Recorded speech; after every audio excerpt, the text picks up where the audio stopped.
Pemberontakan 16 kerajaan bawahan Pajajaran pada masa Prabu Surawisesa.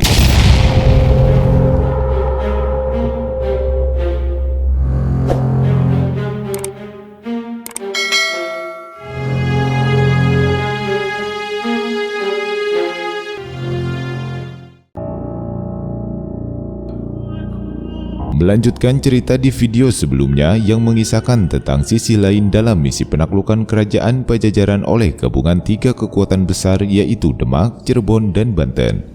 Di video kali ini kita akan membahas tentang adanya beberapa kemelut yang terjadi di internal kerajaan Pajajaran setelah adanya gesekan politik pemerintahan antara kerajaan Pajajaran dengan sekutu Demak dan Cirebon. Kekacauan yang terjadi di tubuh Pajajaran berlangsung setelah masa pemerintahan Sri Baduga Maharaja Jaya Dewata atau Prabu Siliwangi. Selama masa pemerintahannya tidak ada satupun permasalahan yang berarti di kerajaan Pajajaran. Semuanya berjalan begitu baik dalam tatanan pemerintahan yang adil dan toleran. Dengan memiliki kekuatan militer dan strategi pertahanan yang sangat kuat, ditambah lagi dengan adanya Prabu Siliwangi sebagai sosok raja yang memiliki wibawa dan segudang ilmu kesaktian, sangat memungkinkan untuk meredam semua permasalahan yang terjadi dan membuat para pemberontak tidak berani dan mengurungkan niatnya. Ketika tahta kerajaan diteruskan oleh putranya Prabu Surawisesa, pada masa pemerintahannya kemudian Kesultanan Cirebon menjelma menjadi kekuatan besar berbasis Islam yang berpusat di wilayah Barat Jawa. Diceritakan selepas dilantiknya Prabu Surawisesa menjadi Raja Pajajaran dan setelah wafatnya Prabu Siliwangi, mulailah muncul percikan-percikan permasalahan di internal kerajaan Pajajaran. Hal tersebut dilatar belakangi karena adanya pengaruh dari kedekatan Cirebon dengan beberapa raja, adipati, dan para petinggi kerajaan bawahan Pajajaran yang sudah memeluk agama Islam.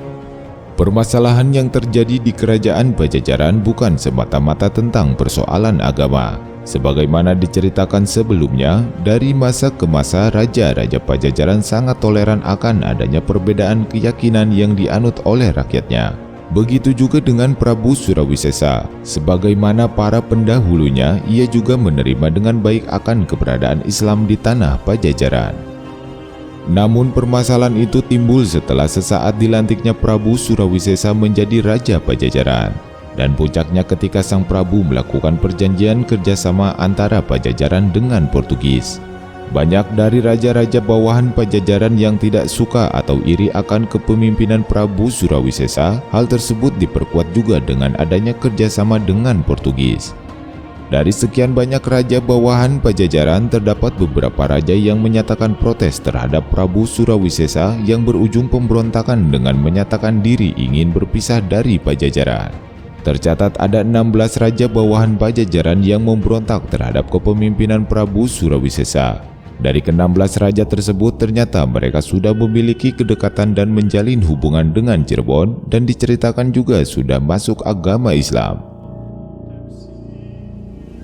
Para raja atau pemimpin daerah bawahan Pajajaran tersebut mereka ialah 1. Arya Baroh dari Kalapa Dalam, 2. Wudu Basuraga dari Tanjung, 3. Nyai Ngaji Rasa dari Ancol, 4. Adipati Suranggana dari Banten Girang, 5. Arya Pulunggana dari Gunung Batu, 6. Arya Suraprasa dari Simpang, 7. Ratu Hyang Banaspati dari Saung Agung, 8. Arya Sukara dari Rumbut, 9. Tumenggung Linggageni dari Gunung Ageng, 10. Adipati Patala dari Padang, 11. Prabu Yasanagara dari Pagawok, 12. Arya Wirasakti dari Buntur, 13. Arya Senopati Bimajaya dari Hanum, 14. Arya Wulunggana dari Pager Besi, 15. Prada Maria dari Medang Kahyangan, dan 16. Prabu Walahar dari Gunung Banjar. Ke-16 para pemimpin kerajaan bawahan Pajajaran tersebut pada mulanya tidak ada masalah dengan kerajaan Pakuan Pajajaran. Namun setelah mereka memiliki kedekatan dengan Cirebon dan telah menganut agama Islam, mereka memiliki pandangan yang sama akan kepemimpinan Prabu Surawisesa yang telah menjalin hubungan dengan Portugis. Akibat dari hubungan tidak baik antara Demak dengan Portugis tentu saja akan berpengaruh terhadap para pemimpin daerah yang tergabung dalam lingkaran sekutu Demak. termasuk ke-16 raja bawahan Pajajaran tersebut yang sudah merapat ke dalam barisan Cirebon. Melihat keadaan yang mulai kacau, kemudian Prabu Surawisesa mengambil tindakan dengan mengumpulkan para senopati, panglima perang dan raja-raja bawahan yang masih setia untuk segera menyelesaikan masalah tersebut. Akhirnya Sang Prabu mengambil keputusan untuk menyerang dan menaklukkan daerah-daerah tersebut apabila tidak mencabut deklarasinya yang menyatakan keluar dari Pajajaran.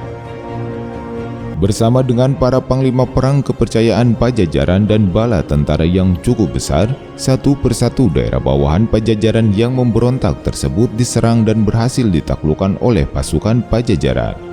Namun dari serangan tersebut banyak dari kerabat raja yang berhasil meloloskan diri dan kemudian mereka meminta perlindungan kepada Cirebon. Dari kejadian tersebutlah kemudian pihak Cirebon mengabarkan kepada Demak akan adanya bahaya besar apabila Portugis berhasil melakukan kerjasama dengan kekuatan besar Pajajaran.